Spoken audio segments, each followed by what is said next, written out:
The first big roadblock that you'll find on your Blue Mage journey is likely going to be stage 25 of the Masked Carnival, which you'll need to overcome if you want to continue the questline. But thankfully, it's never been easier thanks to some of the new spells. And so, here's a quick guide to not only beating the Azulmagia, but also how to get the special achievement.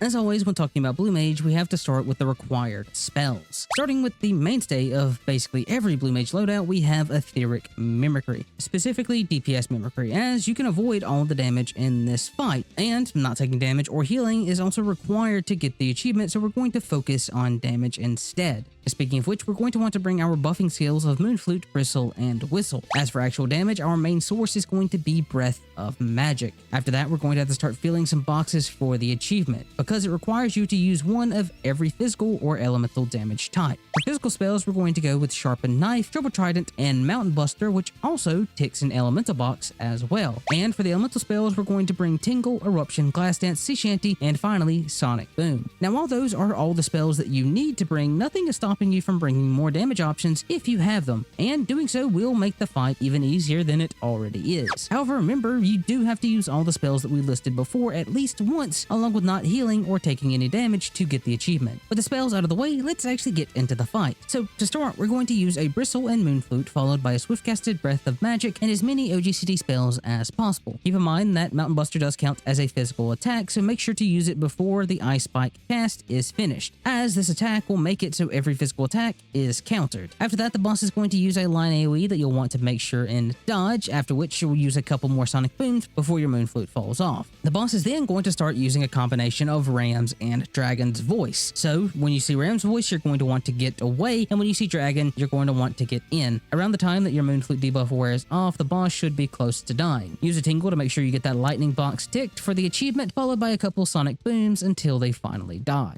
Moving on to Act 2, it's going to be very similar, as we're still going to start with Bristle, just not Moonflute. And then after that, we're going to want to use Swift Cast plus Breath of Magic, followed by a Whistle Triple Trident, while also making sure to dodge a line AoE. Now, because the boss only uses Repelling Spray, we're only going to be able to use physical spells, meaning most of our OGCDs are out of the question. But remember, Mountain Buster counts as a physical attack, so it's safe to use. Eventually, the boss is going to use Blazing Agnon, which will throw spears that you need to kill immediately so they don't explode. Again, make sure to dodge another AoE, and when both spears die, you can go back to spamming Sharpened Knife, while also avoiding another set of voices that the boss should die during or immediately after. Moving on to the final act, this is basically a repeat of the first, with us again beginning with Bristle Moonflute, followed by a Swift-casted Breath of Magic. However, this time around, the boss can start with either Repelling Spray or Ice Spike, so you do need to watch out for which is being used to avoid that counter damage. Once you see which buff he has, you can continue damaging the boss, making sure to avoid another line AoE, which is then followed by another set of voices. Eventually, your Moonflute debuff is going to wear off, at which point the boss should be casting a massive cone AoE that again, you're going to need to dodge.